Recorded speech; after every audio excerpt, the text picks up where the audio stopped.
Hello and welcome to Burnt Cookbook Party, an original Pathfinder campaign set in a unique fantasy world where 4 heroes of varying skills, attractiveness, and stupidity race against time to prevent a war. I'm Jenna Stoeber and I play Astra Blep, a fey-addled half-elf oracle who is exactly who she says she is. And I'm joined by... Andrew Hansen, playing Johnny Brightchild, a hot and sunny Everett Resort Spa paladin, eager to help and flex. Caitlin Stayduhar playing Patty Hertz, a ratfolk ranger dandy with a nose for gossip and cheese. Paul Luetkemeyer playing Zelf, an elven battle chef carving a name for himself in the high-stakes world of magical cooking. And we're, of course, led today and for the rest of all time by our illustrious and mysterious GM and world builder, Justin Green. Justin, how are you? I'm all right. I'm a little bit exhausted today. I just got back from the rocket that was launched this morning with Katy Perry in it. I went out there to protest returning her to Earth. I was like the nun that died. Katy Perry, please stop. Remember her? Wow. It's really noble of you. Thank you. That's a commitment to the Katy Perry's death cause. Presumably she'll come back totally alive. We haven't found her, if I remember correctly. What? I think they got off course, right? And I think everybody's kind of searching. Who's walking on Earth right now pretending to be Katy Perry then? Oh, that's a fake, Andrew. What? Yeah, we all know when they didn't return back at their scheduled time, it's sort of a Gilligan Island situation, I think. Oh my God. Yeah, to cover it up, they were like, we can't have Katy Perry just go missing. So they hired a classic lookalike. Her name's Perry Katie. No. Perry Katy. I worked with a guy who would always be like, Katy Perry is so hot. She's the hottest babe. And every time I had to look her up, because honestly, my brain is like Teflon Who is this? for Katy Perry. Yeah. Which one is Katy Perry? Huh.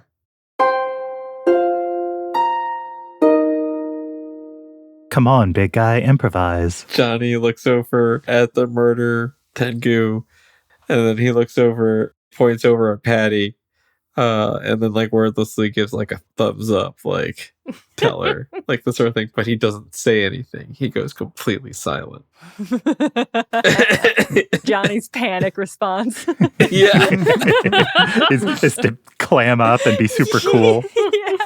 Just think about when you wear sunglasses. Just be as cool as sunglasses as you. Oh, I like that. Channel the sunglasses. Maybe you haven't been acquainted with Johnny and Aj's friend here, Patty Hertz, but they're part of the same club. Her word is his. Patty's gonna twirl her machete. Johnny like cocks his chin out like, yeah. So who are you not picking sides between?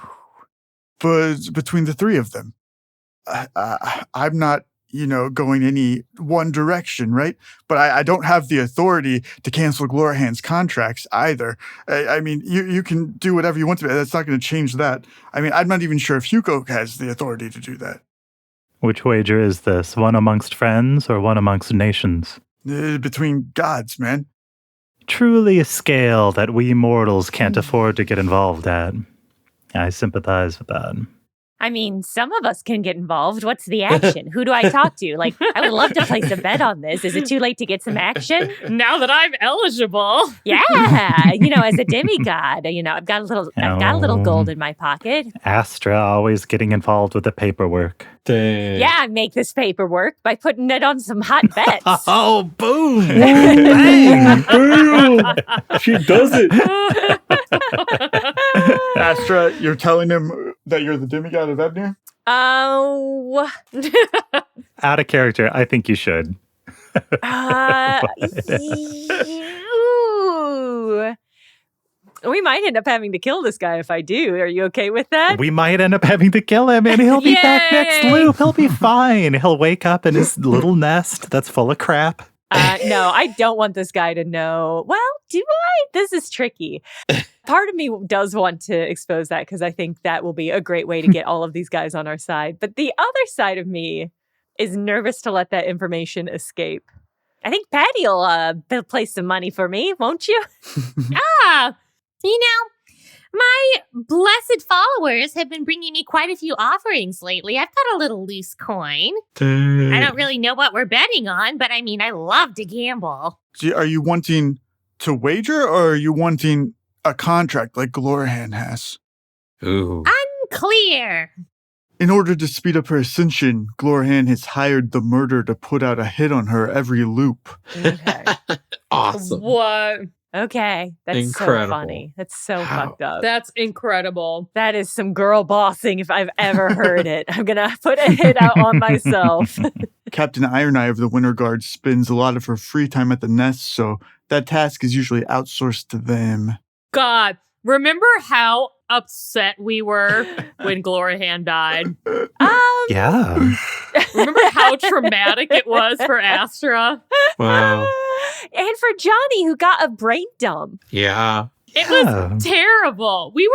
I feel so betrayed by Glorhan. Yeah. Oh! I feel so vindicated for not healing her. It's Wow. what she would have wanted. She wouldn't have wanted Astra to heal her in that dire moment in that combat. She might not have known it, but that would have been defiant of her plans. So once again, Ugh. flipping back, Astra's a hero. Okay. Well, but okay, so if it's Glorhan's contract, then what's the wager on? Is she betting that you can't kill her? Because that's a terrible bet. She dies so easily. Hey, Anaj and Glorhan and Pearl, they have a bet going as to which one of them is going to come out on top in the new Pantheon. Ow, Oh okay. my God. Johnny covering his face so that he can't like be shocked and surprised with his eyes nods like, yes, of course. Just Okay, Pearl has also been a demigod. It's not of Ebnir. I'm guessing it's Lunas. Okay. That makes sense. Was she on the same squad as what's his name? Alec? Yes, so this is a little bit complicated. Alec Vilna is originally one of Bantaro Valentine's squad members. oh. However, if you'll remember way back in episode 7, Oh my God. one of Yeah. the things that Bavel does is convince Valentine to replace Alec with Pearl on his squad. Okay. Justin, in 100 years, I wouldn't have remembered that, so thank you. Thank you. Yeah. Valentine Squad was the Bard Squad, and that was Aaron Starsinger, our That favorite. bitch. Elma Mossyhart, who we have had very little contact with, Pearl, and then Shyla. Was Elm Mossyhart the little tree guy that I planted a map on? No, he's a fawn, and he got petrified almost immediately. Yeah. Serves him right. Wow. Caitlin, why? I don't know. I feel antagonistic towards all these people. I feel like no one has been telling me the truth, and I feel antagonistic towards them all. Nice. Oh my really God. shooting at the hip. All of this this sour episode. candy is just really. So everyone's betraying me and keeping me in the dark, and I don't appreciate it. God damn. Okay. So these three, when they were all active as demigods, created a bet with themselves. Fascinating. It is fascinating. You know what? It's a great idea not to pick sides in this. God, I don't know who I bet on. I think I'd have to bet with Johnny and Naj, but boy, do I not want to put money on him. Oh, come on, no. We need to bet against them if we're going to wind up on top of them. Who did you say no offense to? John.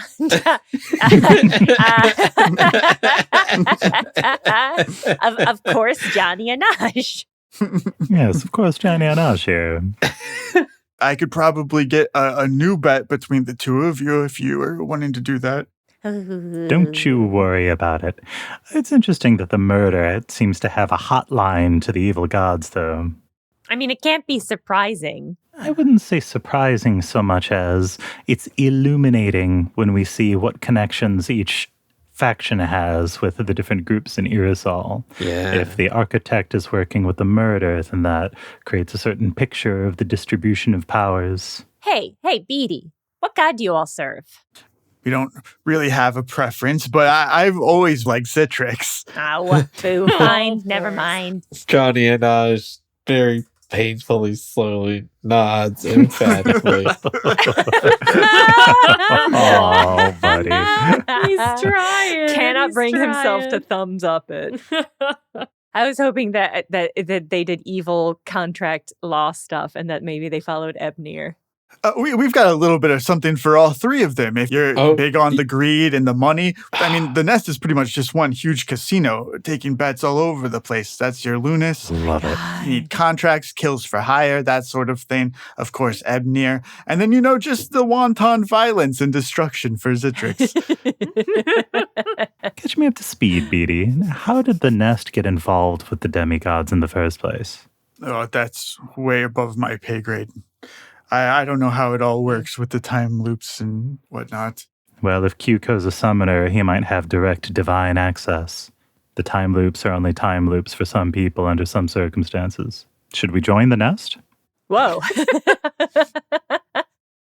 You want to add another membership card to your Rolodex, Zelf? Well, between the nest and the ministry, I don't know who has more pull. That's tricky. Let's not make any decisions now. Let's keep a little bit of focus on this. Should we kill this guy or knock him unconscious or what are we doing here?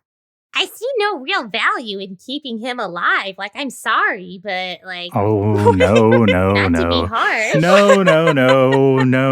I'm calling time out on this.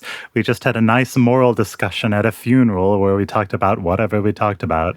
No, we made friends with this guy. Yeah, he helped us out. Fine. I don't want to be responsible for him. Well, no, we just knock him out. Yeah, we tie him up. I do think we should put both of these guys in a place where they're not immediately next to the exit portal that we are hoping to take. Because if they could just worm their way over, we'd kind of be SOL, That's fine. Patty's going to lean really close to this guy and she's going to say, if anyone asks you, you tell them that you were spared by the loving, tender mercy of Patty Hurt. You hear me? Yeah, of course. I know tender, and I'm not quite so sure this mercy is tender. It's medium rare. Think we'd better catch up with the nest before they take everything we came here for. Yeah, and when you take your Lucre back, all these train models and stuff, you let them know it was Zastra Blep that didn't rob you from rob. You know what? Actually, forget everything. Forget that. Let's take them into the other room. Astra, you got to work on that part. I know. When I get on the spot, I'm suddenly like, oh boy, I gotta do a cool guy thing. It's fine. It'll come with practice. With practice. I'll work on it. It's just like theater. Consider this the dress rehearsal. It's not going well. All right. Can we knock this fool unconscious? Do you want us to roll something for that, Justin? Or No, you can just do it. Johnny taps him. Flicks his ear. You're taking him into the center room? Yeah. Both of them. All right, everyone, we have labyrinthine permutations of this artifact, which seems to be moving us through this compound. We have any number of rooms that are themed after elements or artifacts, and there's also a forge somewhere where we have cyclopes, tengu, members of the nest, at least one of which is quite dangerous. So as things stand, it's a complicated scenario. Do we think there's going to be a water room? Because I'll admit, I'm a little nervous about it. Once drowned, twice shy, that famous saying. Yeah, exactly. I mean, maybe it'll just be like a puddle. Maybe it'll be like, ooh, an indoor pool. We might want to keep you away from indoor pools. As long as it's not salt water, I think it'll be fine. I want to cast some other spells that have 10 minute per level casting time with the hope that if there's any action, it'll happen within an hour and a half game time. That includes heroism, as well as bark skin, which gives me less of a bonus to my AC than my usual iron skin, but it lasts longer. Okay. And I also want to point out that one of our items that we got from Windhorn specifically has anti-summon functions. One of the abilities of the Cane of Countering is to make a summoned creature violently explode. Huh. Remind me not to stand too close to him in that case if things are going to violently explode. Patty loves explosions. Patty Come does, on. but she doesn't want to be caught up in them. Safety. She just wants to watch their destruction from Yeah. afar. Okay, she's a professional. She knows better. All right, we dragged those boys into the room here. Caitlin, do you want to touch it again, or do you want me to? You do it. Maybe you'll have better luck. Another 2 and a 3. Oh, for the love of God. Everything rotates, and now there is just a blank wall to Zelf's left, and to Johnny's right, we now have the dream room. Ooh, that wasn't one that we had Okay. suspected, but it sounds Yeah. fun. Nap time. That's not an element. Well, guys, our caution paid off in the last room. That's true. We thought it might have been the win, and it wasn't. So I think it's a good strategy to check. And we do know that there's a Cyclops and some other murder members lurking about. So I think caution is warranted again here. Definitely. Fair. I got a 27 on my perception check. Patty, the same as with Zelf last time, you do hear movement in this room, but through this solid metal door, you can't make out any particular words that are being said or identify what exactly is making it. Safe to assume that there might be somebody in there. So, be ready. Be on alert. Johnny, you know what to do. Mm-hmm. Johnny opens the door. Watch out. This is another room that is bathed in green light. On the floor is the holy symbol of Hibdal, 4 arrows pointing in different directions. At the center of those arrows is another plinth. This one has a helmet on it, a metal helmet. It appears as if it's 4 hands wrapping around to form the headwear. Cool. Guys, Patty wants this helmet so bad. In the corner, facing the wall, is another murder cutthroat, but he seems delirious, out of his mind. He keeps walking into the same wall over and over again, and he's muttering to himself, but the words he's saying doesn't make any sense. He's like, I used to have 10 dogs, and I named each of them after each day of the week. And then when I turned 6, I was 8 years old. And it's just like, it's nonsense. And he's just ramming into this wall over and over again. Oh, man. Ah, interesting. Dreams to some, but perhaps madness to others. I strongly suspect, friends, that this fellow here may have attempted to put on that beautiful helmet of the god of chaos and was not equipped to handle its effects. Well, just because that guy got struck with some sort of brain weakening spell doesn't mean you are. Yeah. That Andrew, that's so Anajian. Yeah, thanks, Johnny and guys, I know that I have no poker face. It's clear I want to put this helmet on. But I would like to instead perhaps examine the helmet, gently touch it, see if I can find anything else in this workshop that explains what it is before I just go plopping it on my cute little head. Wow, Patty, you got so much control. Patty, just from picking it up, not even putting it on your head, it becomes crystal clear to you that this is a device that goes along with the square mechanism. This is like a remote, essentially. no. It gives you more control over moving the building around. Oh, That's so cool. That's very cool. Oh, so we don't have to, I was going to say roll the dice. I was being very literal, but I guess I can use it metaphorically. So we don't have to roll the dice on that mechanism anymore. We can just go where we want. Guys, I'm not really getting any bad vibes from this. Like, do you think I should try it? Okay, maybe somebody wearing really thick rubber gloves stand right next to me, ready to snatch it off my head if I start babbling, okay? Okay. I have oven mitts. It's the closest thing I've got. That'll work. Just randomly touching things and giving in to chaos is how I got this demigodhood to begin with, so... Yeah, Patty will take off her beret and fold it and put it in her coat pocket and gently place this helmet on her head. Yeah, these 4 hands wrap around your skull, Patty, and you feel like telepathically you are being given advanced knowledge of the workshop and the mechanism that is controlling it. This helmet offers you a couple benefits. One, it is mobile. You no longer are tied to the green mechanism in the hallway. You can start moving the rooms from anywhere. Oh, that's dope. The other thing is automatically you will get to say what one of the die rolls is. Nice. The top floor of the workshop looks exactly like this green square, right? There are 3 layers. Ah. You can, by wearing the helmet, say how many rotations you want one of the rings to turn. The second one is still going to be random unless you either spend a mythic point or you accept madness. Oh, God. Guys, Oh, I yes. literally accepted madness once already. I don't know if I should do it again. Like, it worked the first time. I feel like the second time it could either make me a more powerful demigod or it could make me actually insane and fry my brain. Yeah. It could go really well or really badly.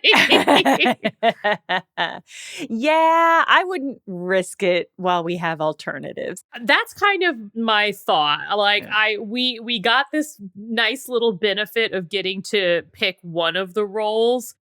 Let's not just immediately jump to Patty embraces the madness as it overtakes her. Okay. Boy. If that's how you want to play it. Justin, before we leave, does this other Tengu have anything good on him? Or just more junk? Yeah, the same as the others. That's fine. That's fine. Can we gently navigate him to the where we have the other two tied up and like give him some Gatorade or something? Okay. Just tie him up too while he babbles. Yeah. So he doesn't hurt himself. Yeah, or get trapped in here while everyone leaves. And then we stepped into this middle room where the square diagram is, and that means we are in the center. Yeah, middle ring. Okay. It seems like generally the middle one has been kind of a hallway so far, but maybe that won't always be the case. No, that feels pretty reliable. The only thing I think that you would know for certain is that the blue hallway is directly north of where you're at now. That's on the same ring as the green hallway. This is such a fun twist on a maze. Yeah. Yeah, it really is. I'm so glad that I have you guys with me in this maze. This is giving me flashbacks to those tests we had to take in school where it was like, fold the paper and then punch a hole in it. And then what does it look like when you unfold it? And I am not good at those. God. Hypothetically, assuming geometry. A safe thing to assume. Geometry as a concept. I don't know. Yeah, that's true. We shouldn't assume. But presuming that the exterior square number 1, has 4 sides, would therefore have 4 rooms, it sounds like we have explored all 4 of those rooms: crystal, wind, dream, and glass. Yeah, I think that's a fair starting point. Although if the level 2 hallway pattern is like twisty enough, then it might lead to other level 1s. Yeah. See, that's what I'm worried about. So many dimensions. I am giving into the madness. It's Caitlin that's giving in. Math? No. God, this is why I went to law school. I would be interested in going into the dream room, which is in the exterior, and then fixing that, but randomly rolling the level 2 so we can see some other hallways. I think that's a very good idea. Okay. What else can we see when we turn it around, like oriented around this? And were you moving this tier 2 in a particular manner? We get to choose one of our roles. Yeah. We could just do it 1 by 1 by 1. I think doing it like methodically makes the most sense. And then you want to roll for the dead center? Yes. Yeah. I rolled a 1 for the one that I'm actually rolling. It is a wall. Tee-hee. Okay. I will say it's blocked, but you can see a door here, Paul. If that door had been a little bit wider, you'd be able to get to it. Oh, if we were in the wind room, we could... Something in that area. Yeah, if you were in the wind room, you could reach that door, but it's blocked. There is a wall that's blocking most of it, so you can't get into it in this setup. Got it. Rotate again. Yeah. Yeah. Okay. That is a 2 this time. Cool. And that's another wall, so I'm going to go ahead and assume you want to do it one more time. Yes. Yeah. That's a 1. You have lined up now with the blue hallway. Oh, okay. Ooh. This would be it. So you started with green. Okay. You hit a wall, blue. So next one around will be green. Let's explore, guys. Yeah. You guys know that the blue hallway is thin with 2 sharp curves. Single file, you might say. As you come around, Zelf, you see the paper room in front of you. Oh. Ooh. All right, so the paper room must be on level 3. Not necessarily. So, Justin, when we first appeared and we were in the glass room, the blue hallway took us to the crystal room, and both the glass and the crystal room were on layer 1, the exterior of the complex. So the paper room could be, again, on the exterior of the complex. So that means that there are more than 4 That does. exterior rooms. That does. Yup. That does away with our little hypothesis, but that's okay. And if it's a cube within a cube. No! No! Permutations! Ask your friend Rubik. Oh. The Archmage Rubik. Archmage Rubik. And his chaos cube. Yeah. Why doesn't anyone like me? Okay, we should explore the paper room. Yes, Yeah, go for it. absolutely. Definitely. First, we will dutifully listen in. What does a cyclops sound like? Like just stopping? What is the sound of one eye blinking, Caitlin? Oh my god. I got a 30 on my perception check. No one can beat Beautiful. Patty. I got a 26, though. You do not hear anyone or anything moving around in this room. Okay. I'm just going to go in. I don't feel the need to wait for Johnny. Dang. Okay. Wow. Here it is. Here it is, gang. Oh, it's pink. I love it. Yeah, you guys step into this room and you see another teleportation circle along the wall. This one is pink. In front of you is a model of the Alatir Library, which you know from Molny was also built by Gafanrit and has a portal. Cool. And Molny also mentioned that Alatir could have been one of the ways that we could have gotten to Gafanrit's lab if we went there, and we decided not to. So I think that's a strong sense of where this is connected. Clarifying for me that whatever is going on in these rooms corresponds to where that portal's going to take us. So, Yeah. like, the first one is going to take us to the stone forest. This one's going to take us to the library. So I think that's good because we now have an idea of where we could go from any of these. Yeah. And the one in the glass room took us to Neptus. So I think that all tracks. Exactly. Hey. Yes, that makes Yeah, perfect yeah. sense. Oh, we're so smart. I don't know. Yeah. We're so deducey. Whenever we're competent, I'm like so impressed and pleased with us. Like, Gotta celebrate the little successes. if we do a good job at something, we should recognize it because it doesn't always happen. When we first started this game, we didn't think anything was connected to anything, and we could not have been more wrong. That's fair. That's fair. There is a small desk in one of the corners, and then to the right, you see a glass door that is showing into some sort of greenhouse type of room. Huh. Neat. Is this like a door that, like, can we just see into the greenhouse or can we actually go in there? You can see into it. You cannot tell immediately how to access it. But I want to access it because I'm nosy. Yeah. I'm for the second time ever in this show going to roll knowledge nature to see if I can identify any of these plants. I like that.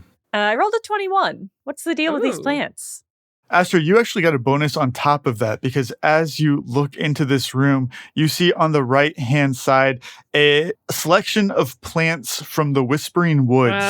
Some of them more normal, some of them more bizarre and pink, what you would see deep, deep into the woods. On the left-hand side of this room, you see honeycomb, large honeycomb, much larger than a normal Oh. bee. Ooh. Interesting. It's making fucked up honey with some fucked up plants. Maybe that's the hive, like Fadana's hive. Yeah. That was in the Whispering Woods, right? Or near it? Yes. Yeah. Eventually, if we want to solve the clue of where Vidana's artifact is, we might have to go to the hive. So any information we can learn to help that out, because that's like the hardest to find artifact of them all, supposedly. Now I really want to get into the room and look at it closer. Self wants to taste the honey and the honeycomb. Oh my god. Is it a model of the hive itself? Like, could it be used as like a map of where something might be hidden? Can we learn the layout of the hive from it? Like, I was having the exact same thought, but about the library diorama. Ooh, y'all are thinking next level. Yeah, no kidding. With Astra's nature check, Astra will be able to identify that the honeycomb is real. Okay, so that's not a model. okay. The model of the library, absolutely. This is a detailed schematic, like 3D model of it. Can we take it with us? If not, can Zelf put it in his mind palace? No, I don't know. Study it intently. I'll let you guys keep your perception checks to kind of look at this model, look around. You do find more like written things that you can easily take. This model is gigantic.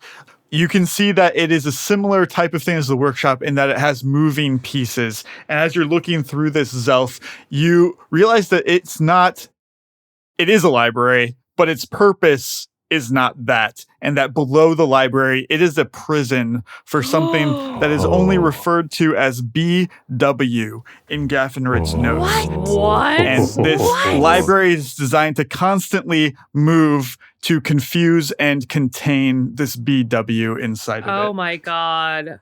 Justin! Yeah, fucking What insane. the fuck? BW. BW. How am I supposed to focus on the task at hand when we learn something like this? I know. And I'm like, let's drop everything and go to the library and see what BW is. Boy. I want to mark down in the journal what these plants are, just so we Yeah. have that for future record, as much as I can recognize any of them. And I also wanted to ask, are any of these very pink plants familiar from when we went to the Pink Prince Mhm. wedding? Mhm. Right. That's what I was thinking. Yeah, the Yeah. pink is a little, Suspicious! It's Suspicious. incredible how Yes. Justin has made me suspicious of the color pink. Yes, Astra, you have seen these types of plants twice now outside of the Whispering Woods. Once was indeed in the pink dimension. The Oh Magenta my Monarch God. had tons of plants like this. The other place that you saw it was in a small rooftop garden in New Haven where you found Gamware decapitated. Yes! Oh. Wow. God. Holy shit. oh, there's so Right. many strings. According to the garden, the pink plants were from Haven, Huh. but you knew them to be from the deep parts of the Whispering Woods. What the fuck does it mean? Oh my God. Well, it might mean that Haven is actually like a Fey realm. Yeah, it's connected to Oh. like chaos. Pretty suspicious. Yeah, and not only was Gamware involved because we found his body there, but there was a portrait in that room of Gorwyn Clove, who was one of the Shadow and Commanders. Which you know now that he is a target to become a demigod. Right. Yep. What could it all mean? What does it mean? We should definitely get the Discord channel on this. That's for sure. Please let the listeners solve this for us. Oh my god. Justin, is there any other loot in this room? Books on the desk that are like Gafanrit's personal notes, his musings. Yeah, you find some scrolls here of speak to plants. Scrolls of God. speak to plants, Speak to Justin. plants. I will say, for the record, just for as we're exploring Gafanrit's workshop, this is probably not relevant to any of our string theories, but Patty is interested in any personal journals or notes that Gafanrit has about how to be a good demigod. It's something Oh, she's oh looking my for God. guidance on. Yeah. So she is Yeah. interested in anything he has to say about his approach to demigodhood. That's great. There is a book on the desk, Patty, that is written by Gafanrit, and it is called Balance of the Gods. As you flip through it, thinking that maybe this is something that is relating to how to be a good, well-balanced demigod, you see that this is actually a book of his theories about Algalash and Elarinia, two demigods of his own pantheon. Algalash, as you guys know, is not well liked by the other demigods. They think that he is insufferable to be around. He is a treant who was called by Selinus the chaotic good god, but he himself is said to be quite a micromanager. He was chosen out of Amazing. desperation in an effort to get the woods to band together against the doom weapon during the war, like the evil gods.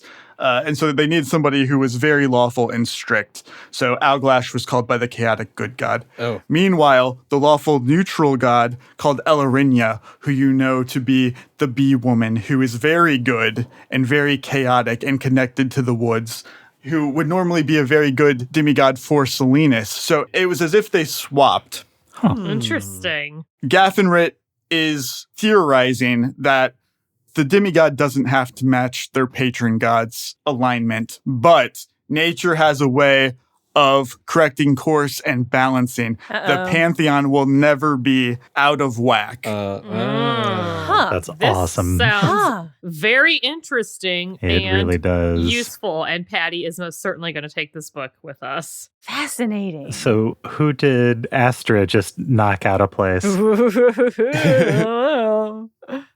With that in mind, Astra, looking back into this sort of greenhouse room, you see that he is studying the plant life of the woods, which you would attribute to Selinus or the treants, and then the insects of the woods, which you would attribute to Elarinia Oh or my Vidana. God. He's testing out his theories in practice. Yes. I feel very much like we need to talk to these plants, but I don't know what to ask them. This feels very obvious that we need to do this, but I don't know what we need to talk to them about. What do you guys think the chances are that we can use Whoa. speak with plants out of a scroll right now, and one of these plants knows exactly where the portal to Haven is? Well, I don't know. Plants might be wicked dumb, though. Water, light, water, light. Maybe, but these are Haven plants. They're magic. Yeah, they're special. That just means they're going to be assholes. That's true. I think they're going to be extra secretive. Yeah, if we only have one scroll of speak to plant, then I want to do more investigation at least. Yeah, that makes sense. Boy, each one of these rooms is so rich. Yeah. And that's what makes me nervous about missing any of them. Same. I know. Yeah. That's why every time we're like, is there anything else? I like that we learned from Ogavia's house. It was That fun was to so burn it funny, all though. down. It Oh was my so God. funny. It was so funny. It was a perfect moment of irony since both Johnny and Astra tried and failed to see anything, and they were just Yeah. like, all right. Well, guess we should burn it to the ground. So bad. Boy. Failed so bad. Assuming we've done everything we want to do here, should we go back to experimenting? I think so. And I mean, worst case scenario, so. if we go through all the combinations and it doesn't work, then we can break the glass. Mayhem is a sound fallback, as always.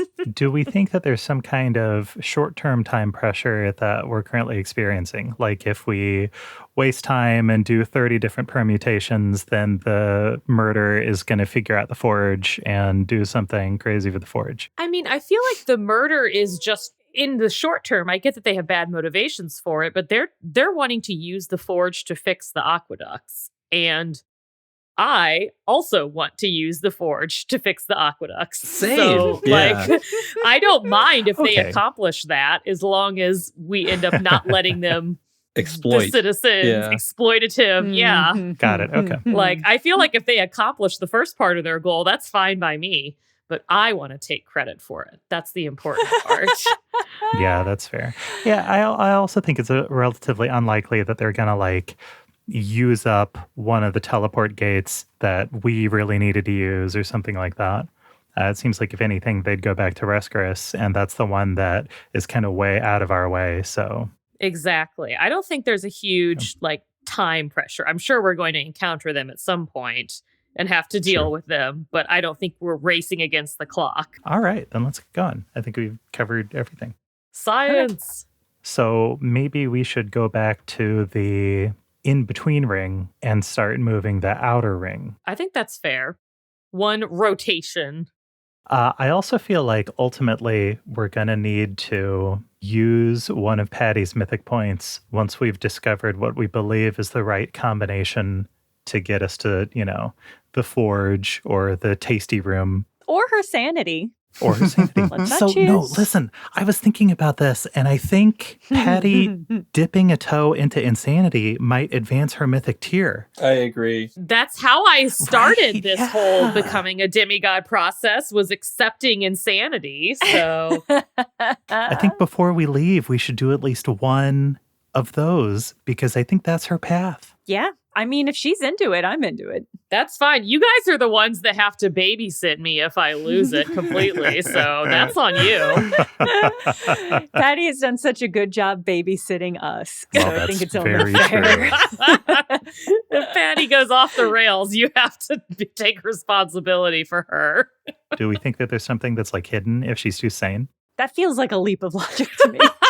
It's not impossible, but it's a big leap. I feel like it's also kind of a big ask without going through the regular process first. Okay, yeah, all right. I mean, I have no evidence.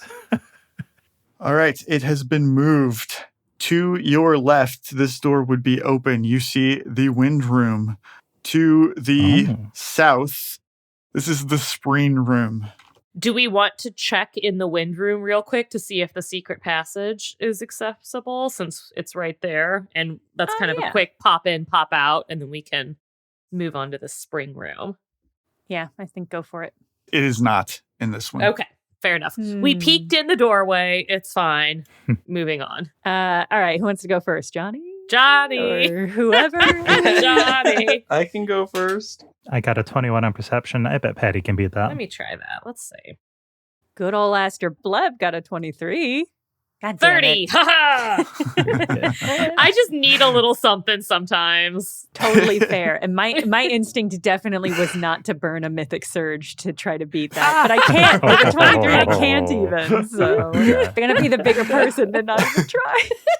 All four of you are pretty confident that there's no one inside of this room. Fair enough. What you do hear is lightly trickling water. Oh. Ooh, oh my God, it's a spring. It's not spring. I thought for sure it was, like boingy, boingy, boingy. Oh, Bunny interesting. hopping? Because he's an inventor. He is an inventor. Okay. I thought green, like flowers. That can go with my bunnies. Okay. We each are bringing a different spring to the equation. Entering this room, you find that it is dedicated to Gafanrit's aqueduct system, which you guys know is bringing water to arid regions of Reskarus through a network of teleportation circles that connect to a spring that is underneath this workshop. Zelf, you see a large model of Reskarus, and you can see on it the points where the aqueduct is currently set up to deliver water. You guys can make a geography check or an engineering check to see if you understand anything more in this room. Johnny, I'll let you make a religion check as kind of a stand-in for geography, as you've done a lot of work in this area as a member of the Sirocco. All right. I got an 11 on my geography check. My geography is all just places I've been on vacation. It's limited usefulness. And Justin, Zelf got a 30 on knowledge engineering. Smarty Great. pants. Zelf, you begin to get a better understanding of the inner work, like how it is actually built and functions, both on the technical and the magical side of it, which may come in handy later. Yeah, no kidding. Especially when we try to use the forge to restart it. Johnny, looking at this model, you can see that it has been altered. Ah! There is now an aqueduct reaching the city that was once known as Dagarom, but is now called the Nest, after it was destroyed by the Doom weapon and rebuilt as the home base of the murder. Those bastards. And you know that there is not an aqueduct out there, although in this model, it appears that there is one. They have added one. Is there a reason to think that this diorama itself is some kind of key to the aqueducts, or is it just kind of a basis for making engineering calculations that would later be used at the forge? It doesn't appear that this model has any control over it. More, you're seeing the murder's plan kind of laid out here. I see. You can see that where it originally starts in Mandral and goes west out to the smaller communities. In this model now, it is being diverted south to the Nest. I have to respect their chutzpah. Yeah, they feel like they can make modifications to the model. This is kind of a sophisticated operation for a group of criminals. Like, they kind of know what they're doing here. Between Zelf's engineering role and Johnny's knowledge of the area and the murder, you guys are dead right. This is a very sophisticated plan. And while you think that as criminal masterminds, they've come up with it on their own, like they have grand ambitions, certainly, you do think, Johnny, that while the murder has a lot of resources, they're no Gafanrit, right? They're not crafters themselves. Yeah, this is somebody has given them knowledge of how to do it. Maybe the murder's working with the Zodiac, or You do think on their own, this seems like it would be beyond their capabilities. Oh, someone's helping them, it sounds like. Interesting. Well, we know one person it's definitely not, and that's Oreo Fortuna, because cats and birds traditionally do not get That's along. true. He would have eaten them He immediately. would have eaten them And then exactly. left them on someone's doorstep. proudly. as a gift. So probably not him, but he is the only engineer of a high level that we really know of, right? Yeah. You know, that is true. But at the same time, the cutthroat guys seem to recognize Johnny and Aj. So maybe there's somebody on the architect side that has complementary knowledge. A Gafanrit parallel person, though, that has that same skill set. We should see if Stiff Peaks has a list of other potential demigods. Because, maybe that's what Hugo is. Maybe Hugo has some sort of extra loop knowledge or something like that. I feel strongly that all the demigod candidates are all the Shadow End squads. Well, and I okay. think if Hugo has any other knowledge, it was given to him by the conspirators, but that he's not a demigod candidate himself. Well, a counterpoint. The Sheep Lich was never a Shadow End student. Yeah, there I are was- demigods. There are demigods who aren't Shadow End Fair. students. That's where I was going to counter that too. Fair. Paul, are you gonna? What are you humming about? Are you about to argue That the sheep list showed up at Shadow End. We're going to cut to a classroom. Oh my god, one of the loops, the sheep lich is going to take the place of Abraham and Ethan. It's everything's going to be God. normal except it's a sheep. There's one Sheep Lich. Chewing on a textbook. God, we will really do anything to get the Sheep Lich back into the. God. He was there for one episode, He's and we can't so let him go. iconic. I can't let him go. I can't let go of the sheep lich. Justin gave us a little treat by having him come back for the trial, and it's still not enough. We're not satisfied. More.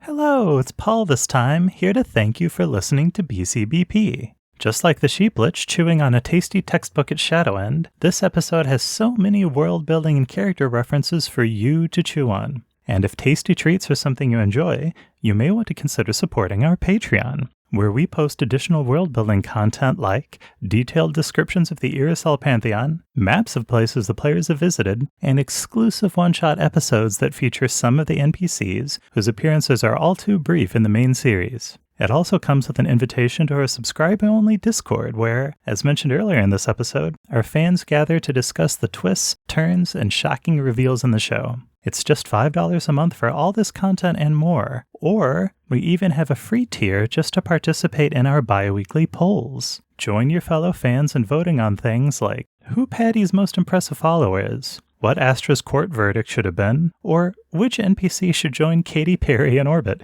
Find that at patreon.com/bcbparty.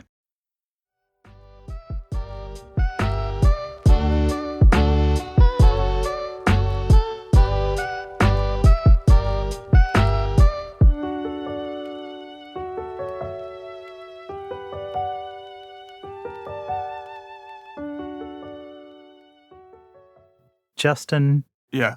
are there any other objects of interest in this room? Or does it seem like there may have once been objects of interest that were taken from this room? You can tell that some things were taken, but you don't think it's anything more than the looting that you had encountered in the other rooms. Got it. Like they're just taking stuff to turn to gold. Random crap. Just good insight into their plans, but it makes me nervous that they might be competent. Yeah. Oh, they are definitely competent. And in terms of exploration, we could stay in this hallway and keep rotating the outer ring and see how many different rooms we get. Or we could dip into the wind room and rotate the middle ring and see if we eventually unlock the secret hallway. I want to keep going. I'm kind of inclined to stay in the hallway, keep rotating until we get back to the wind room. Okay. And then pop into the wind room and maybe rotate from there to work on. Because I do want to find out the secret passage, but since we're going to end up back at the wind room to know we've completed all of the cycles anyway. So we are spinning the exterior ring one more clockwise. One more go. Correct. One more go. To your left, Zelf, you now see where the wind room was just a second ago. It is now the crystal room, which you had been in previously. Oh. And to your south is one of the doors to the glass room where you originally entered, the Neptus-themed room. Oh, interesting. Yeah, I've taken so many notes and yet I don't understand fucking anything. Jenna, we've seen your notes. Yeah. I don't know that I took so many notes. Priceless. We're truly feeling the chaos of the Chaos Dungeon. Yeah, because right now I have crystal, wind, dream, glass, paper, and spring being in the outer loop, but that can't be right. No, I think you're right. I don't know anymore, Paul, if I ever knew.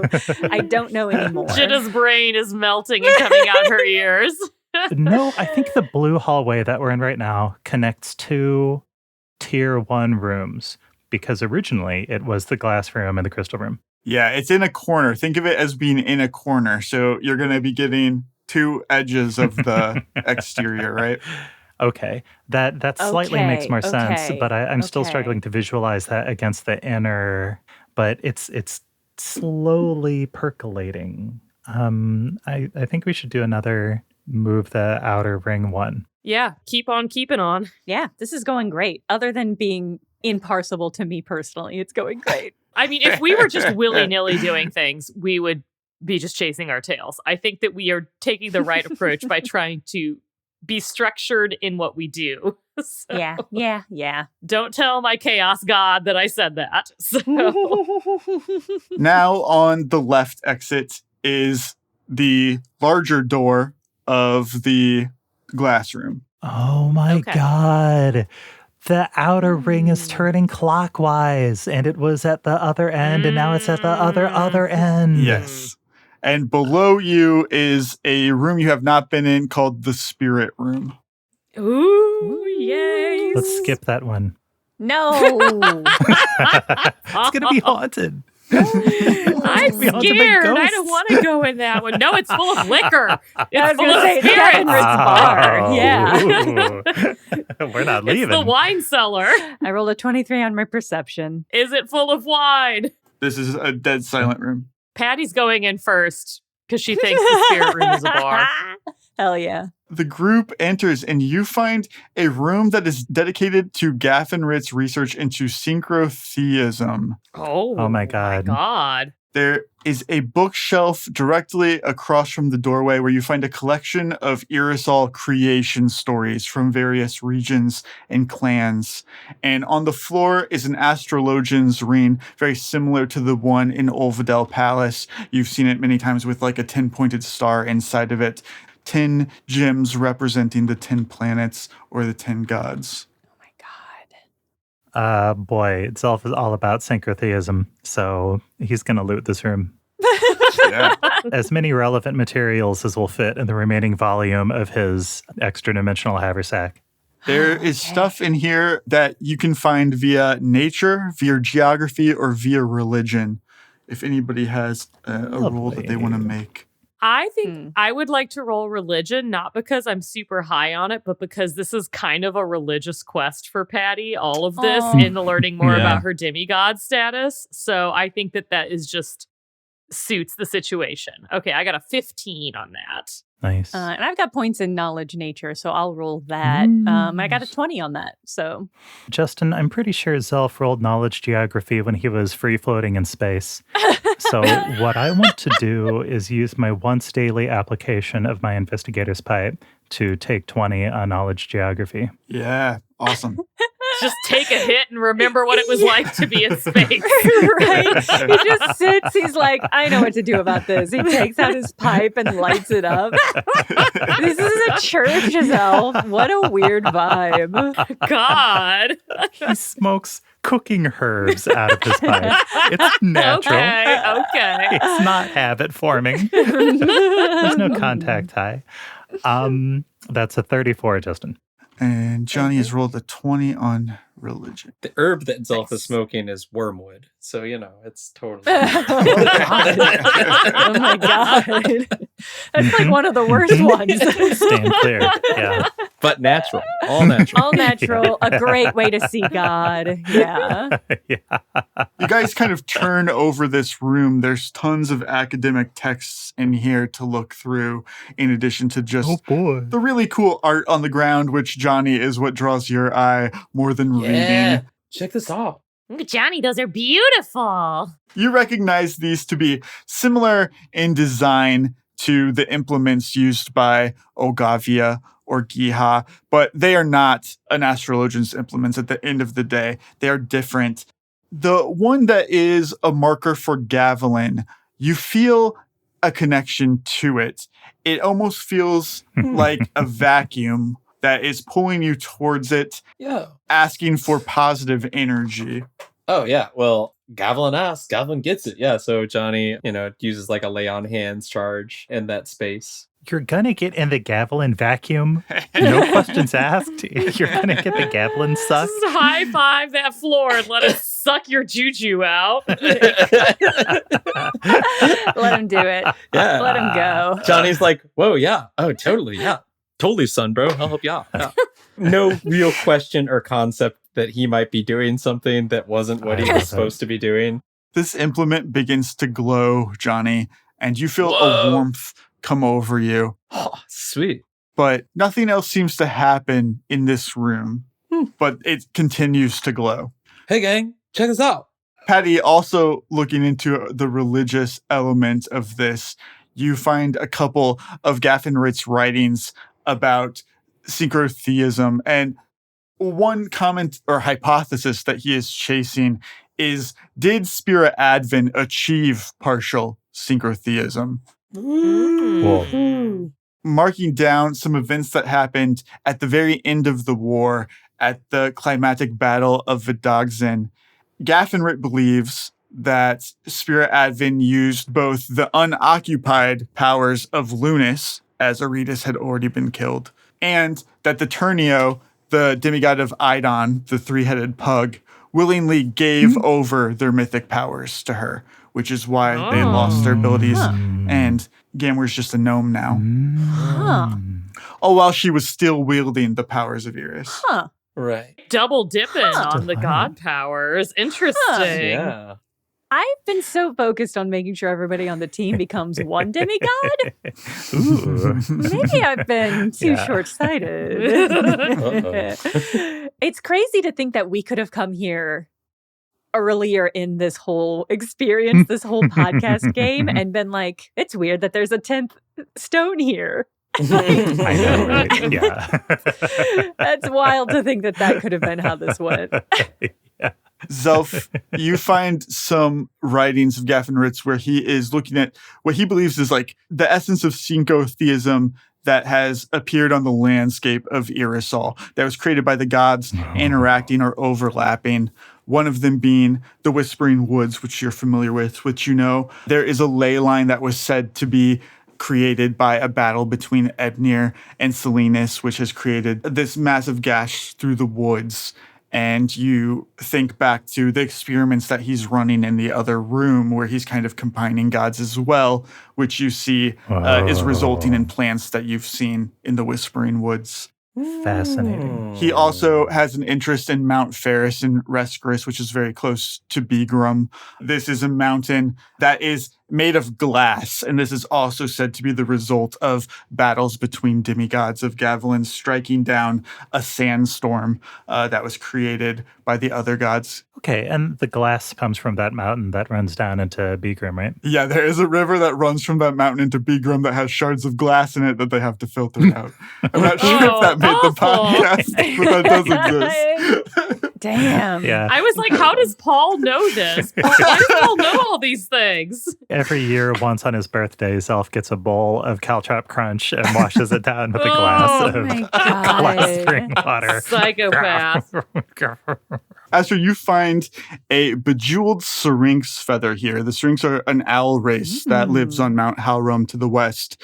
They have an observatory that rivals Ovdel's, and they're notoriously suspicious of outsiders. You had previously met the astronomer Kaka protesting Ogavia stealing and burying her book about a 10th planet. Dang. Is it magical or just like expensive? It has a low-level aura of divination, but its exact purpose Interesting. is unclear to you. Yeah, I'll pocket this. Actually, Gee, can I I stick it wonder- in my hat? I think it would look Absolutely. Jaunty. Oh my God. Truly a flapper era fashion. nice. Yeah. Jeweled feather in the hat with the beaded dress. Yeah. Yeah, I'm imagining she sticks it like dead center in whatever like little fashion turban she has. Yes. So it just really Yes. sticks right up. Fashion turban. She's a fortune teller. Yeah, it's a classic look. I hope it has a cool magic spell on it and not a sinister one. Gonna put it right by my brain. So let's find out.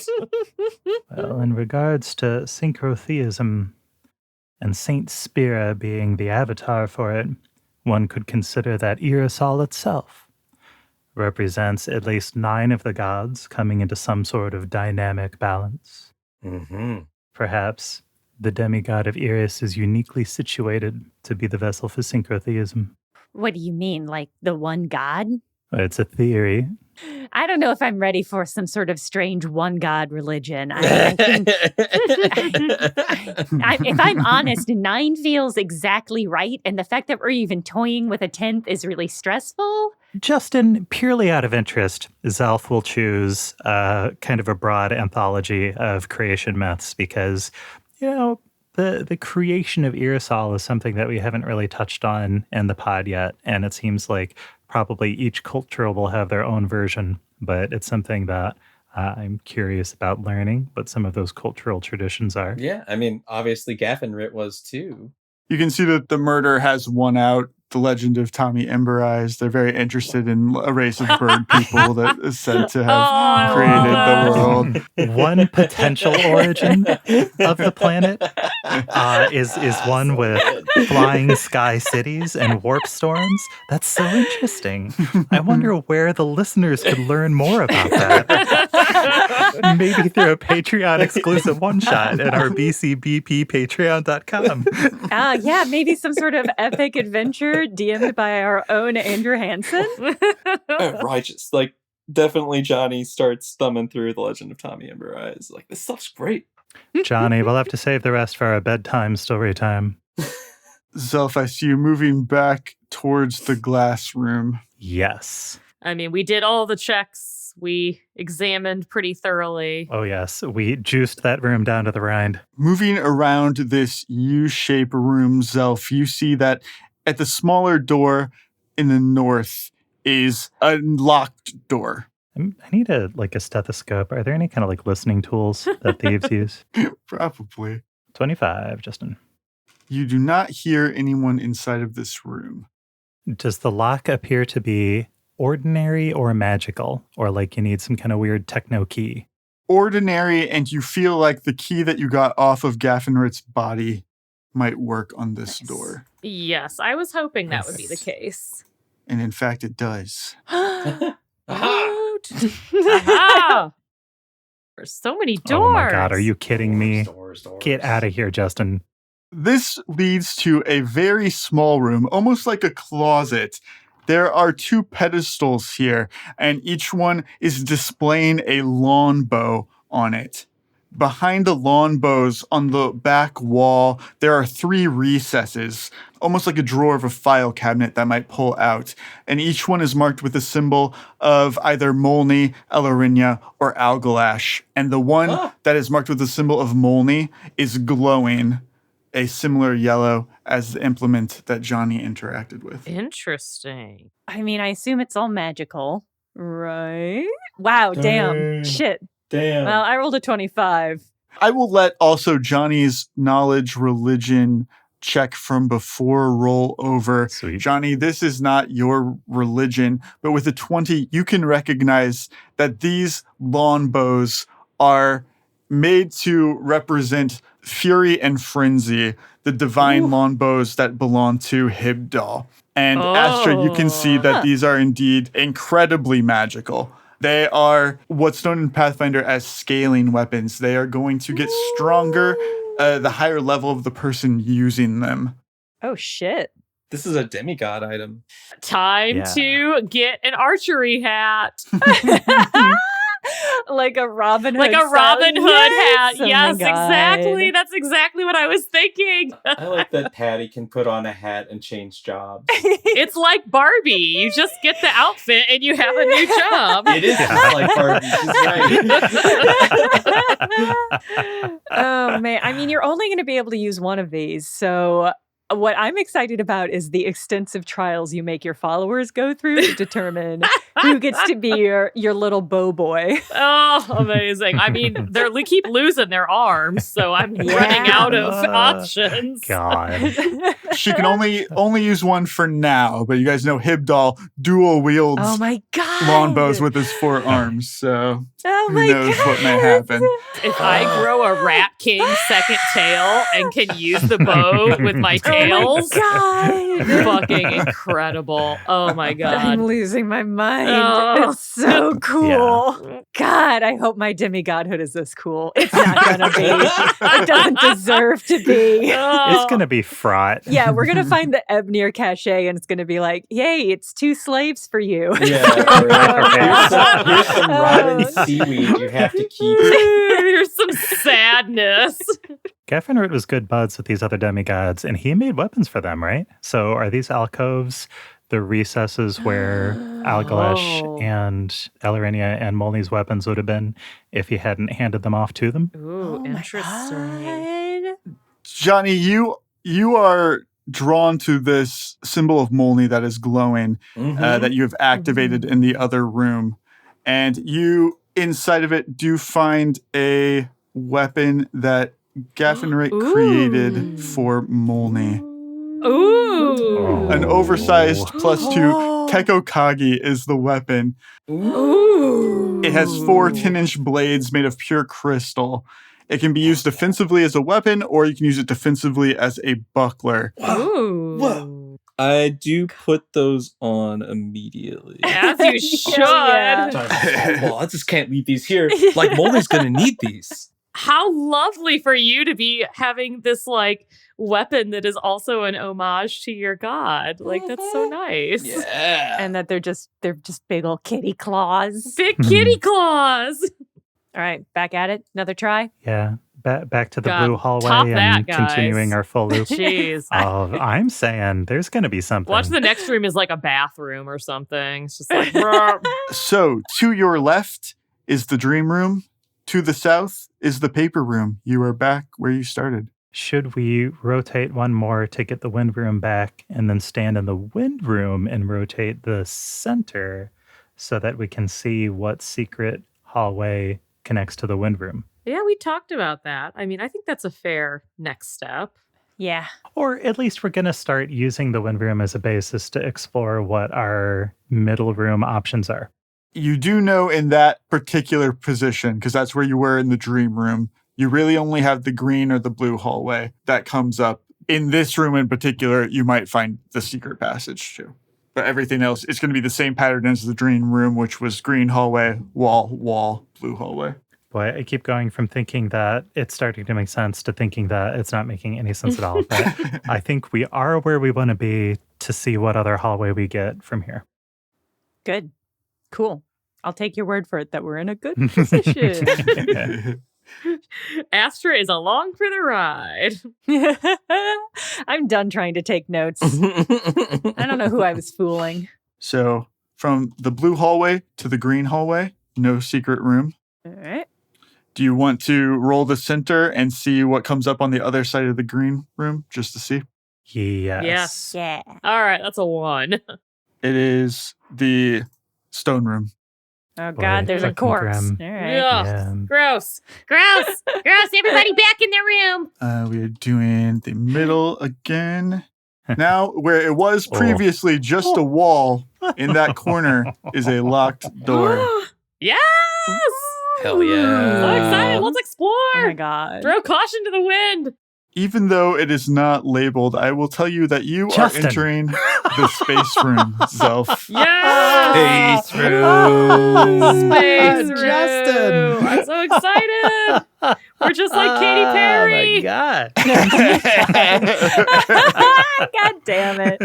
God damn it, Justin. This room is dedicated to Gafanrit's research into space travel and getting rid of Katy Perry or Aaron Starcy. Like, that was the Yeah. subtext behind Putting everything. her on a rocket and sending it into the sun, yeah. You guys can make a perception check, nature, or geography to look in this room. It is God, perceiving I time. spent my D20 early. I got a 28 on my perception check. I got an 8. Justin, that's a 26 on geography. Meanwhile, Astroplep doesn't believe in outer space. I rolled a 1 for a 6. So, I guess I'm like, this isn't possible. This is all fairy tale. What? This is less truth in reality than the dream room. I mean, yeah, like, I think I might have been there, but I'm not sure it's real, right? Like, I don't even know. No. What if somebody threw something so hard, like, it just, like, kept going, you know? Nobody's ever thrown anything that high. I mean, I'd only know if it hit the ground, right? Like... Just because it hasn't hit the ground doesn't mean it won't. Science class with Johnny and Astra. I love it. Anyway, let's hear what these knowledge checks got us. That's right. Yeah, Zelf, you see ahead of you a model of the solar system. To your right, a large rocket that takes up the entirety of the room. But while it's quite large, it is not enough for actual space travel. This is a smaller model of what would eventually be a larger spacecraft. You think, oh, Gafanrit is serious about this. You see a lot of research, scientific research about how this could possibly happen. And you see communications between him and 2 other scientists, although they just only go by initials. There's one JC and one TC that he is in constant communications about building these rockets. Patty, with your perception check, you find a lot of records that Gafanrit is using the funding he's been getting from Prince Erling to build airships to secretly funnel it into this little passion project on the side. Good for him. He's doing the bare minimum for Erling to keep getting more money coming in, which he's turning around and putting into these rockets. Patty respects that. Also, you find a large map of the Reskarian white sand deserts, which is mostly meaningless to you, but you can see that Gafanrit is picking out different spaces that he could potentially build something. Oh, hell yeah. And Johnny, even though you've only rolled an 8 on your perception checks, you're familiar enough with these locations to know that they're uninhabited for good reason. They're vast, empty, extremely dangerous, unrelenting heat, but no one is going to be out there. Test sites. Oh my God, yeah. Oh my god. Oh shit. Oh fuck. Andrew, don't. My Don't say brain. it. Save My it. brain. Don't say it out loud. Save it. Save it for the paranoid string theorists. Okay, I will. Have we figured out something before they will? That's only because we're in the future, all right? I genuinely couldn't get past Jesus Christ for JC, so I'm really glad y'all are. I was like, it would be an insane twist. It's really Jesus. It's the coming of the Abrahamic religion. Like we're just like Justin Zelf is absolutely interested in space travel since he's had his own brief space travel. Yeah, He's going to take all of the scientific notes Damn. right. and he's going to say, JC and TC, I don't know of any industry-leading experts on space travel. In fact, really, this is the first time I've heard of anyone seriously wanting to go to space. It's always been the realm of astronomers who wanted to observe the movement of planets and understand their effect on Yrisol, but not moving to the planets. That's really a step beyond, quite a few steps, I think. The realm of madmen and dreamers. But having tasted space myself, sometimes one taste gets you craving more. There are some problems with space. There's not much air up there, not much temperature. The distances are large. I think these calculations take steps towards solving some of those problems. Although, ultimately, I don't see any reason to go to space unless something happened to Yrisol here. And I think our mission is to prevent that. After all, why try to go to any other planet when we've got this one? Well, I mean, this one's stuck in a time loop. So, if I had to think of one good reason to want to get off this cursed, doomed, eternally trapped planet. I'm listening, Astra. I can't come up with one. No, you got me stumped, Zelf. I mean, do we have any evidence that is what he was trying to do? It seems like he's trying to expand in all directions of industry. Yeah, maybe it's just knowledge for knowledge's sake, Just to show it can be done. I agree. After all, Molny wasn't aware of the loops. I think it's reasonable that the old guard of demigods wouldn't know about the loops. I think Gafanrit is just inspired by his god's domain of space. Hibdal, of course, having the domain of space. I guess so. Although if we could get in a rocket and perform a short orbit, perhaps 11 minutes, during which Yrisol would reset, that's one way to escape the looping. That requires such profound access to resource in both money and just social credit. I think even to be able to do it would be such a profound waste of really everyone's time. That's extremely true, Astra. That's extremely pointed and accurate. However, this JC and this TC, if we had any clues as to their identity, maybe they've already done it to escape the loops. We don't know how much they've advanced this field. Yeah, that's true. They could be up there on some sort of moon made of cheese, just hanging out and eating cheese. What? Oh my God. Sign me legendary cheese moon. Yeah. I mean, I guess I assumed everybody knew it. Maybe this is a Fanolin thing. But yeah, the moon's, we're pretty sure made of cheese. That is those of us who believe it exists. I'm so-so. I mean, I believe in the moon. Don't believe the moon exists. There are occult secret societies in Mielnor who absolutely believe in the cheese moon. Of course. I just love the idea that there's a group in Phelan who don't believe the moon exists. What is that? A projection! It's all an illusion. Fictional object, yeah.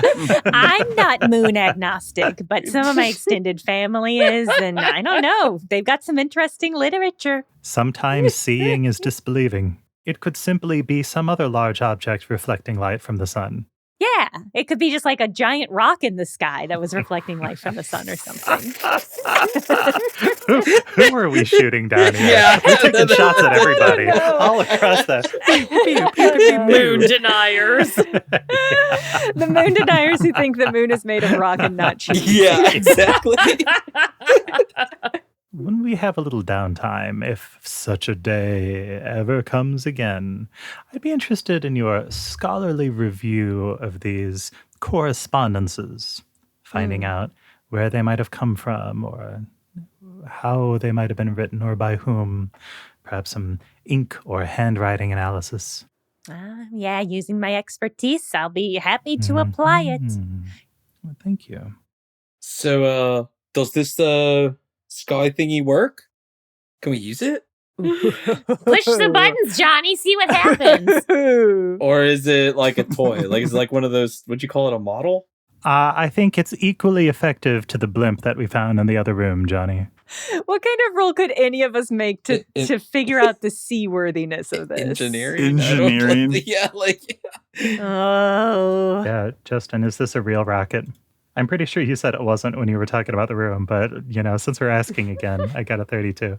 Zelf, you think that it could be launched, but not with anybody inside of it. It's too small for that. It's a prototype rocket. Okay. Buck wild. Each thing we find is crazier than the Right. last. So that's why it's like, let's go roll it again. Is there anything else we want in this? Do we want any diagrams for this rocket? Zelf took all of the scientific notes. Oh, okay. Let's go to the green hallway. And I suspect the forge is going to be on the inside. So if we want to do full coverage, we might want to rotate the inside a full circuit from the green hallway. It just seems like the forge has to be in the middle. Feels likely. Yeah. It just feels like it has to be. One rotation was a wall, clockwise. 2 rotations is a locked door. Thank God we found the key early. Backtracking through I all of this. know. Yeah, I think Right. Exhausting. Exhausting. Gee, I got a natural 19 for a total of 32 on that one. Oh, yeah. Look at you. There's a lot of things with this door, Zelf. Oh, okay. First of all, Okay. you feel extreme heat coming off of it. Oh, yeah. Ooh. God. Oh, yeah. Second, you hear a lot of movement. You hear a lot of banging, loud banging. You hear voices talking. It's got to be the forge.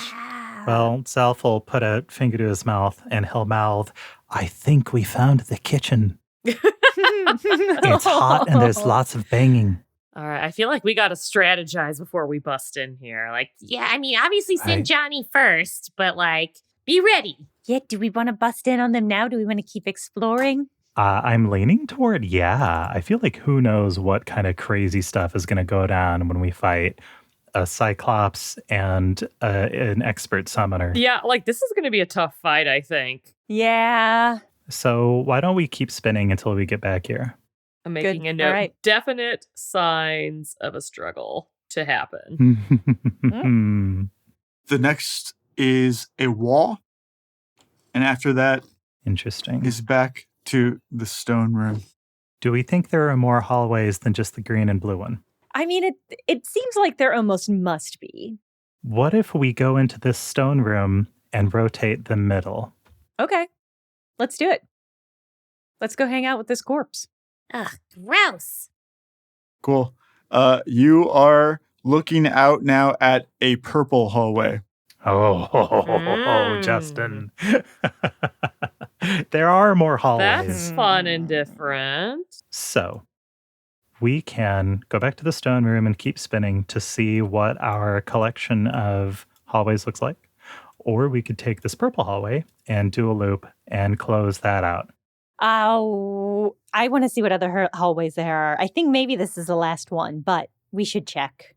All right. So we're going to do a circuit from the stone room to see when we get back to where we started. Cool. Justin. I'll have you roll a d3 again for the exterior rain. You guys see in front of you a red hallway. Oh, Justin. This hallway connects to the exterior ring, but in a much different way. Straight ahead of you, there is a long hallway. And before you go too far, Zelf, you guys hear in this hallway noises from this door all the way down. There is a label over it that is the fire room. And you hear loud crackling at like fire and some shuffling in this room. Ooh, someone's in here. Do we think the fire room's different from the forge room? Yeah, that's interesting. I wonder if it's Yes. like a room that makes the fire and a room that has the metal forging implements. Like if those are two separate but connected things. Yeah, I think that's right. Yeah. This might be the source of the fuel for the forge. I think we should just go in. If somebody else is in there, it means that probably it's not like burning fire across the whole room. Right, Probably it's just like, Unless it's some sort of fire elemental monster in there. in which case we open the door and wave and close the door.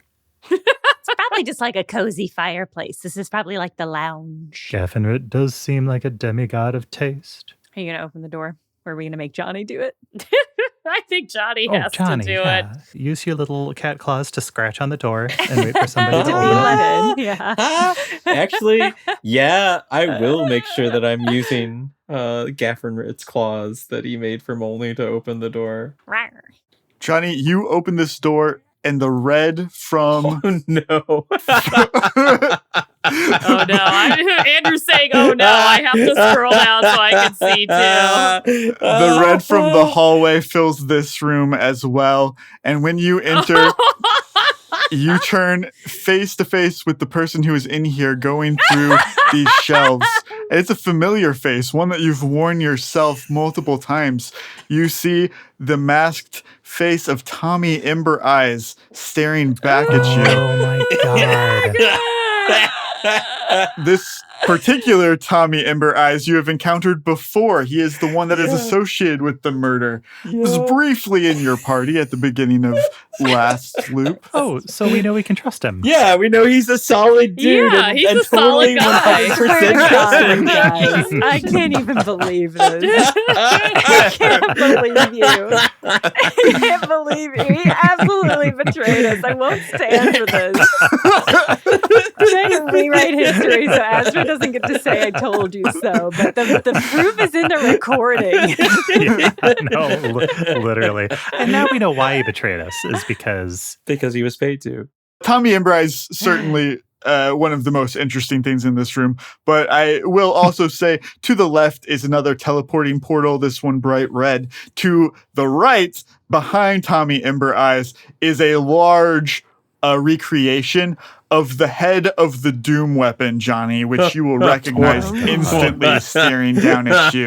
The red in this room is from its glowing eye. Holy shit. did Gafanrit build the Doom weapon? No, Paul, I think he's got a portal to the Doom weapon. Oh my god. Oh my god. That's my, oh man. Maybe he built the Doom weapon though. Maybe he built part of it because the weapon, but I feel like he's using the Doom weapon to power his forge. Whoa. Whoa. Oh god. That's a great poll. Oh my god. What better fire than the fire of Zitrix, the chaotic god of invention? Tommy Ember Eyes, when you walk in, Johnny, his hand immediately goes to his sword first. But when he sees the other three following in, it kind of drops to his side where you know he keeps his smoke bombs with the sleeping poison. Hey, what's up, bro? Oh man, I was so worried. Johnny lets down his guard. Oh man, I was so worried. I thought you were gonna be like with those like murder bros that we ran into earlier, and like we were gonna have to get into a scuffle. Dude, Tommy, how you doing, bro? And he like holds up his hand for a high five and moves His forward. gauntlet hand. Yes, his gauntlet Yes, cat yeah. hand. Also, Johnny does not look like Johnny. Justin, while this is going on, I, for some reason, apparently prepared the Froglight spell, which Zelf is going to consume an application of God. in case he needs to see through any smoke. And I'm going to ready a hold person in case this guy seems like he's going to bolt. What? He's our friend. I'm going to have everybody make an initiative check, and we'll see who acts first. Wow. Does that mean Andrew's foray into friendship didn't function right? Oh, What? imagine that. What?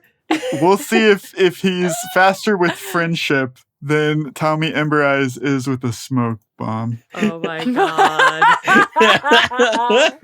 What a challenge. Wow. Amazing. I'm glad that we're instituting the concept of a friendship quick draw. That is extremely in Johnny's wheelhouse.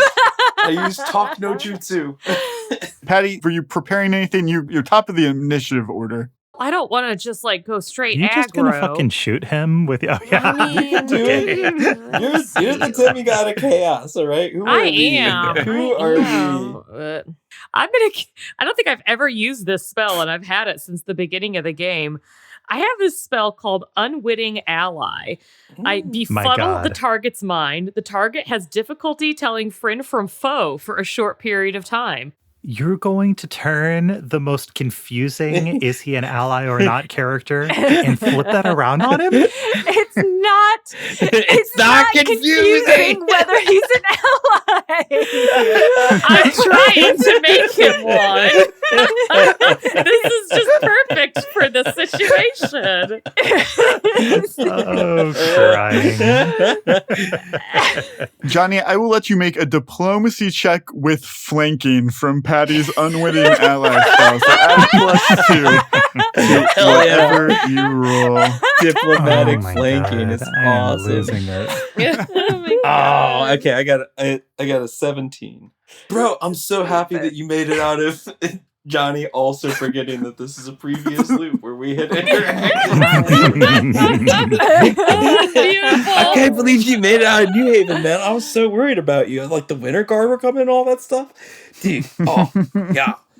Oh, you don't need to say anything. It's cool, man. Yeah, okay. So let's get out of here. Tommy Embrice has rolled a terrible sense motive skill. He does not know what to make of this suit of armor with giant claws approaching him for a high five. It looks kind of like an attack. He doesn't seem to be backing down. He is going to drop a smoke bomb directly in the area. It's going to fill this whole room because this room is pretty small. So he drops this cloud of opaque smoke with a 15-foot radius fills the room, obscuring all sight, including dark vision beyond 5 feet. Creatures within concealment have a 20% miss chance. Creatures farther away have 50% miss chance.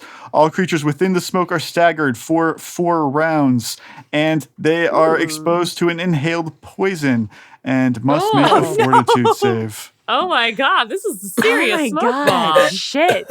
Oh no. I rolled a 1. I rolled a 20. I got a 27. Good luck, Patty. Patty's classic natural 1 from the first loop when this happened the other time and Oh she my passed God. out and was kidnapped by Brule has happened Oh, once more. shit. Patty has failed her saving throw. No. She is staggered. So the other 3 of you are not staggered, but you will need to make a save now against the inhaled poison, which is a DC 19 fort save. Oh my God. Oh no. Boy, these double rolls are brutal. No. Johnny and me crushed it. Yeah. Yeah. Yeah, right? Who would have guessed Ooh, Astra had strong fortitude? Not me. Not me. Not me. No, not me. Luckily, my combat inspiration tips me over. Patty's tired from walking all around this workshop. Okay, her fortitude is not up to par right now. Patty, you will fail this unless you want to do something, if you want to spend a point or something like that. Yep. Search. Yep. We're gonna do that. Search, We're search, gonna most search. certainly search. We need a 5 or better, a 5 or a 6 here. Oh, wow. Oh, man. Dang. Oh, Oh, it's a 3. Patty, I need you to make a 3rd and final fortitude save. Oh God, this God. is not good. Patty's getting fucking taken out. She's little. She has little lungs. Oh, it's another 1. I got another God. Oh, Wow. no. God. Patty. Oh no. Oh my God. Oh, no. Patty has been knocked unconscious for 2 hours. Wow. Holy shit. God.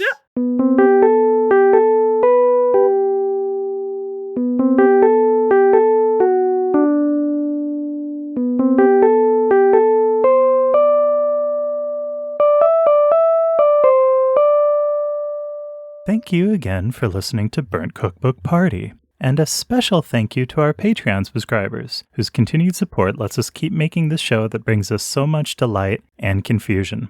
You can find us on Blue Sky at bcbparty.bsky.social, on Tumblr at bcbparty, or email us at burntcookbookparty@gmail.com. Burnt Cookbook Party is Andrew Hansen as Johnny Broadchild, Caitlin Stayduhar as Patty Hertz, me, Paul Luetkemeyer as Zelf, Jenna Stoeber as Esther Blepp, and Justin Green as GM and World Builder. Produced by Jenna Stoeber. This episode was edited for content by Justin Green and sound edited by Akshay Balakrishnan.